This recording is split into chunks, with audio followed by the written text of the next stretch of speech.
Nosotros una investigación muy interesante que tiene que ver con las protestas en el Perú, las protestas sociales desde 1980 al 2023.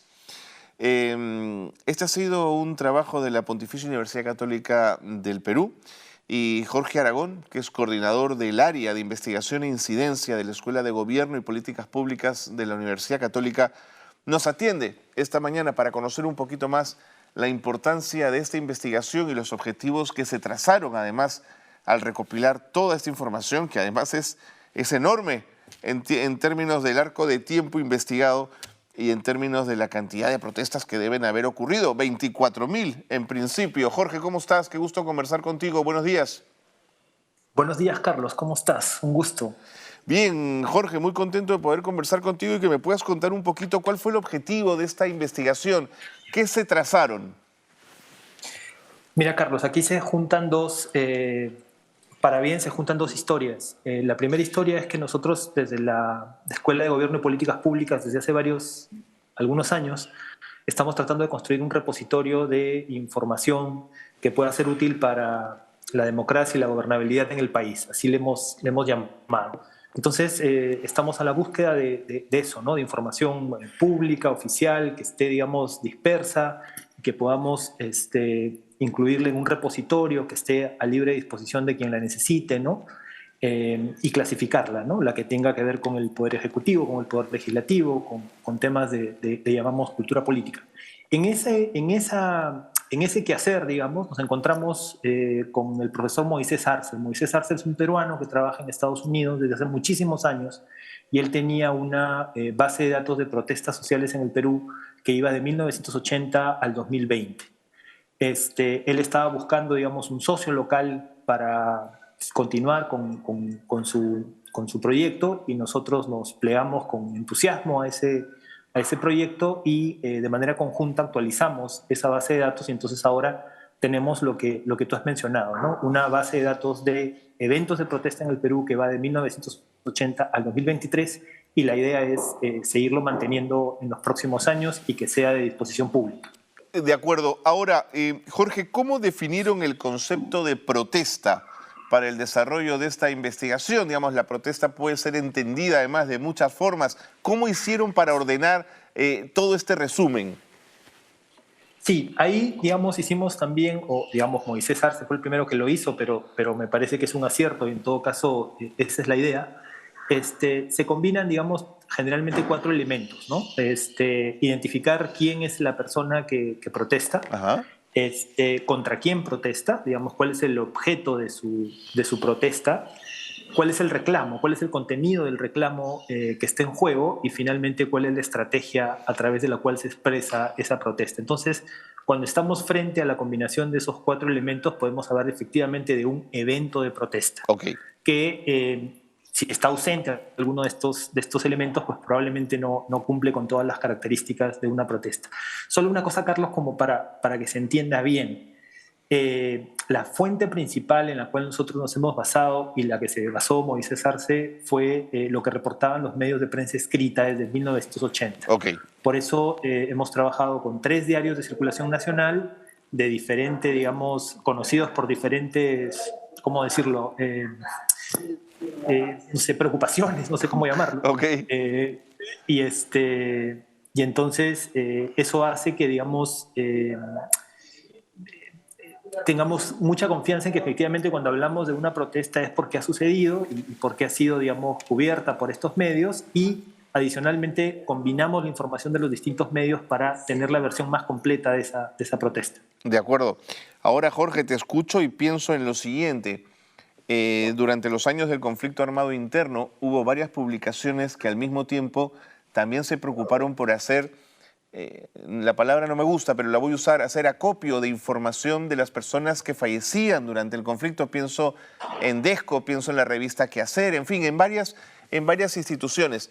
Pero al final resultó que lo que tenían, porque venía de fuentes de prensa escrita, era también un subregistro. ¿No les preocupó esa posibilidad? Sí, siempre existe la posibilidad de que haya un subregistro, ¿no? Siempre hay la posibilidad de que existan algunos eventos que no llegan a romper, digamos, el cerco de atención de los medios nacionales, ¿no? Entonces, reconocemos que hay ese subregistro, pero creemos que lo que tenemos está bastante De cerca acuerdo.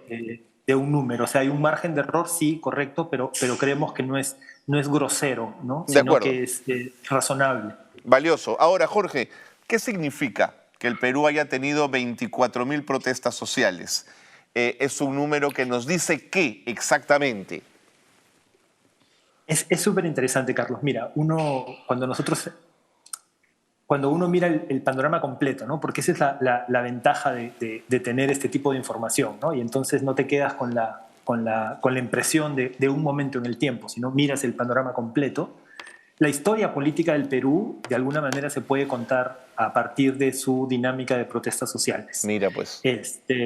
¿Por qué? ¿Por qué te digo esto? Porque, por ejemplo, en los 80s y hasta casi los 90s, el tema era muy económico, ¿no? Mm, Y entonces la forma, digamos, más frecuente de protestar era una huelga que alude pues a la condición de trabajador, ¿no es cierto? Que puede, digamos, hacer uso de esa protesta para plantear cierto reclamo.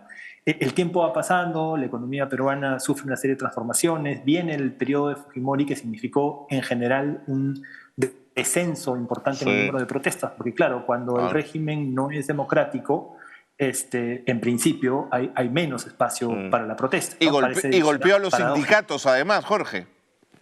Absolutamente, ¿no? Se golpearon los sindicatos, bajó la tasa de trabajadores de Así es. manufactura, y entonces es con el regreso a la democracia que vuelve a haber, digamos, otros picos de protesta social, pero, por ejemplo, se hace muy constante y frecuente en la época del boom económico del país protestas que tenían más bien una naturaleza como más ambiental, ¿no es Claro, cierto? claro. Porque el tema ahora era cómo se negociaban las condiciones de presencia de las grandes mineras. Y el último gran pico, la última gran ola, digamos, si quieres, de protesta, tiene que ver básicamente con temas políticos, ¿no? Que son los eventos del 22 y el 23. De acuerdo. Entonces, es muy claro, ¿no? La historia política del Perú, mirada desde las protestas, de las formas de protesta y cómo de la huelga hemos ido pasando a las marchas y de las marchas a los bloqueos de carretera y en fin, se puede hacer mucho a partir de esa información.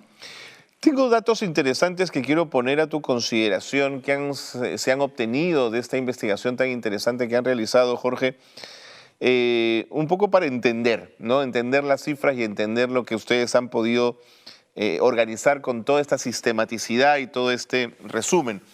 En el, perdón, en el 2022 es el año que se registran más protestas sociales desde 1984, es decir, hay un arco de tiempo enorme entre ese más. Sí, sí. Ahora, ojo con esto, ¿no?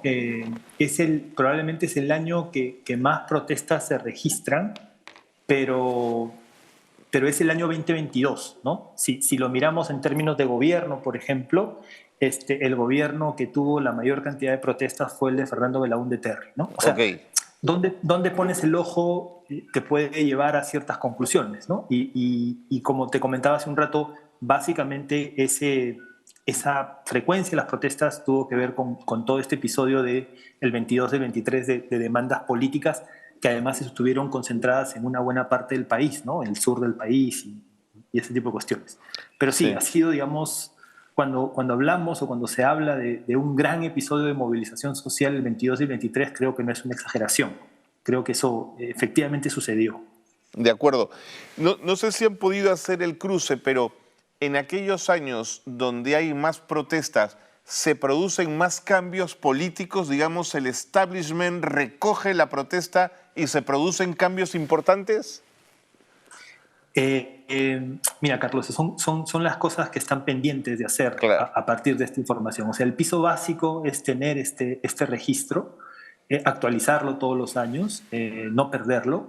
Tú mencionabas hace un rato experiencias similares que han habido y siempre la preocupación que tenemos son experiencias que a veces se han perdido, ¿no? O hemos dejado ¿dónde encontramos esa información? Entonces, la idea es tener eso de acceso público y empezar a hacerse preguntas como las que tú te estás haciendo, es decir, qué tanta capacidad tuvieron estos episodios de protesta para generar algún cambio, qué tanto ha ido cambiando el uso de estrategias que podríamos denominar como más violentas, Claro. qué tanto refleja esto también desde dónde se protesta, ¿no? Si eres un trabajador, pues Sí, la señor. huelga es de forma natural; si eres un poblador de zonas rurales, pues el bloqueo de carretera es lo que más sentido tiene. Entonces hay mucho por hacer, pero no, todavía no hemos De no hemos acuerdo, de entrado acuerdo, de acuerdo. a esas cosas. Ya vendrán más científicos sociales a hacerlo, Jorge, y habrá que tener paciencia para ello. Ahora, cuando te escuchaba hablar de la recolección de la información,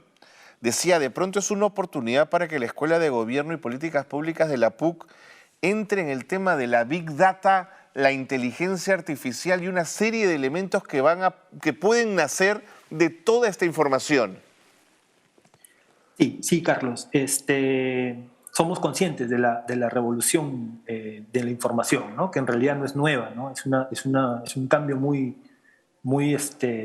acelerado y muy profundo, ¿no? Y entonces en eso estamos, ¿no? Tratando de aprender lo que se puede hacer, pero sin descuidar lo que llamamos nosotros también los métodos tradicionales, ¿no? Existe Claro. la Big Data y existe la posibilidad de analizar lo que se publica en redes sociales, pero alguien tiene también que recoger lo que está en los medios escritos, y alguien tiene Claro. que recoger las estadísticas oficiales, y por eso es que hemos puesto toda esta información le hemos llamado por ahora un observatorio, ¿no? Que está en la página web de la escuela, y que es como un gran rompecabezas. Imagínatelo, Carlos, tenemos algunas piezas, nos faltan otros, y Claro, esperamos claro. que con el paso de los años vamos teniendo lo más nutrido. Muy bien, Jorge, entonces este esfuerzo está resumido, está acopiado en este Observatorio para la Democracia y Gobernabilidad. Entiendo que es una plataforma de acceso público del área de investigación e incidencia de la Escuela de Gobierno y Políticas Públicas de la Universidad Católica. Está la información allí para quienes quieran acudir, tomarla e investigar, Jorge. Es exacto, Carlos. Lo único que hay que hacer es hay que mandar un formulario, ¿no? Expresando tu interés Ok. en qué información, y la información te llega a tu correo en las siguientes horas. Buenísimo. Jorge, creo que lo que han hecho es inestimable. Creo que las ciencias sociales deben estar, y los científicos sociales, con los dientes largos, con unas ganas de tomar toda esta investigación y poder hacer suya conclusiones y datos interesantes. Gracias, Jorge, como siempre, un gusto. A ti, Carlos. Hasta luego.